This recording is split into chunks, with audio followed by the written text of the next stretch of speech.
Bem-vindos! Hoje vamos olhar para uns recortes de jornal, bastante antigos, do final do século XIX. Falam de um grupo musical espanhol, a estudiantina espanhola Fígaro. Vamos mergulhar na história da estudiantina espanhola Fígaro. Vamos explorar as origens, as viagens deles, que foram imensas, e, claro, o que tornou este grupo tão particular. Temos a documentação. Vamos tentar perceber o que os distinguia. Exatamente. E essa distinção é chave, acho eu.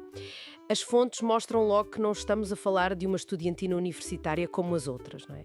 A Fígaro formou-se ali por volta de março, talvez abril, de 1878 e era, de facto, composta por músicos profissionais. Profissionais? Espera aí. Então aquela imagem dos estudantes era mais fachada. As fontes falam em estudiantes de mentirijos, não é? Tipo, falsos estudantes. É isso mesmo. A documentação que temos sugere que eles apareceram muito na sequência do sucesso gigante que outra estudiantina espanhola, a de Madrid, teve no Carnaval de Paris, nesse mesmo ano, 78. A Fígaro parece ter sido uma tentativa bastante calculada de replicar aquilo. Aproveitaram a imagem, o nome estudiantina, adotaram traços parecidos, mas no fundo era um negócio, um projeto comercial, não propriamente estudante a passear. Ok, percebo. Então vamos lá seguir o percurso. A primeira paragem deles, curiosamente, foi aqui mesmo ao lado, Portugal. Estrearam-se em Lisboa em maio de 1878. Foi um fenómeno. Lisboa, Porto, Coimbra.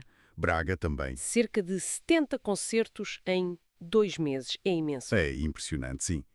E as críticas explicam porquê. Além da novidade, era a qualidade. O que é que diziam exatamente? Falavam muito da precisão, da dinâmica. Tocavam bandúrrias, atenção, bandúrrias, não mandolinas. Guitarras, violino, violoncelo. Descreviam o som como tendo o esforço de um intérprete único sobre vários instrumentos. Os contrastes, os crescendos, era algo notável para a época.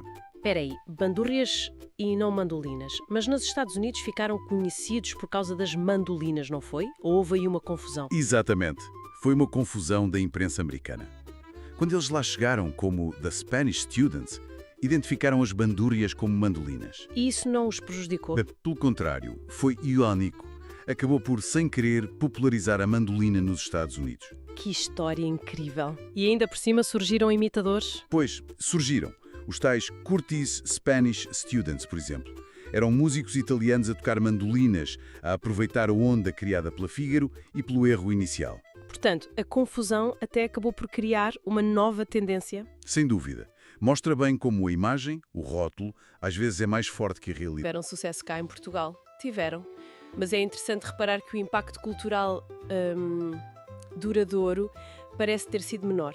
Quer dizer, se compararmos com o que as tunas académicas a sério, como as de Compostela ou Salamanca, viriam a ter mais tarde.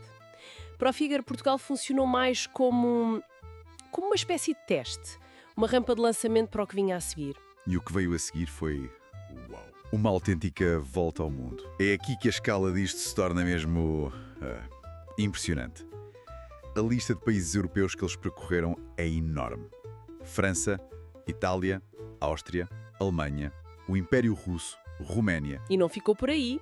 Os registros falam em atuações no Império Otomano, Constantinopla, Esmirna, no Egito e até na Pérsia, que é o atual Irão.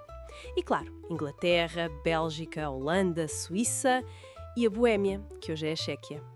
Só esta parte europeia e ali à volta já era notável para a época, não é? Mas eles não pararam. Atravessaram o Atlântico. Consta que nos Estados Unidos, onde, muitas vezes nem lhes chamavam Fígaro. Era só The Spanish Students. Deram centenas de concertos. Algumas fontes falam em mais de 500. 500? Impressionante. E também foram ao Canadá. Exato. E a América Latina também não foi esquecida, de todo. A documentação registra passagens por Cuba, México e depois uma digressão enorme pela América do Sul. Chile, Bolívia, Peru, Panamá, Venezuela, Argentina, Uruguai. E o Brasil? O Brasil, claro, tem registros importantes no Brasil. Em 1885, por exemplo. São Paulo, Rio, Santos, Porto Alegre. Há aquela história engraçada em São Paulo, não é? Do teatro que aumentou os preços. Sim. No Teatro São José, aumentaram os preços por causa da fama deles. Mas depois, saiu o tiro pela culatra. Pouca gente apareceu e o diretor do grupo teve que intervir. Uhum. Eles voltaram ao Brasil em 88, mas foi uma visita mais discreta.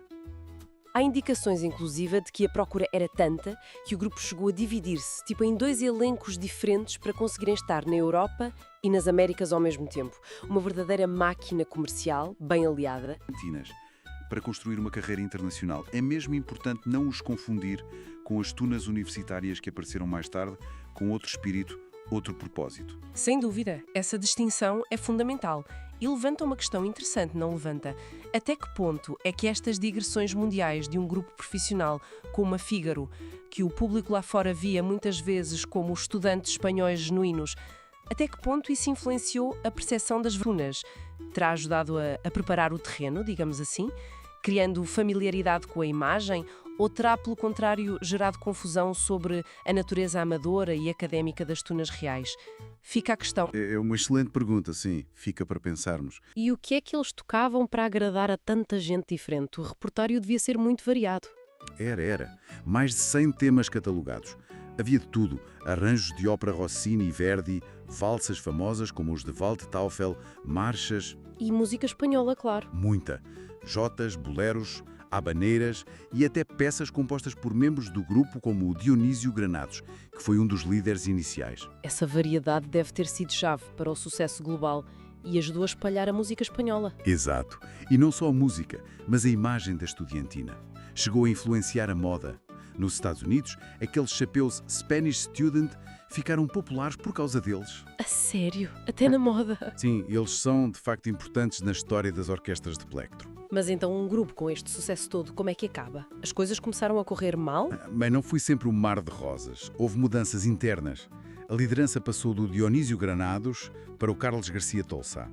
E depois, numa lógica mais comercial, chegaram a dividir o grupo. Várias Fígaros a tocar ao mesmo tempo em sítios diferentes. Isso provavelmente diluiu a marca, não? E aumentou a concorrência. Começaram a surgir críticas menos boas e há relatos de concertos cancelados. No México, em 88, por exemplo, cancelaram por falta de público. Portanto, não foi um fim súbito, foi mais um desgaste. Exatamente. Uma fragmentação gradual. Por volta de 1892, o grupo, como unidade coesa, basicamente desapareceu. E os músicos? O que lhes aconteceu? Alguns seguiram carreira a solo ou em outros grupos. E outros fixaram-se nos países por onde passaram. O Melquiades Hernández ficou nos Estados Unidos. O Carlos Garcia Tolsa fez carreira na América do Sul. Fascinante.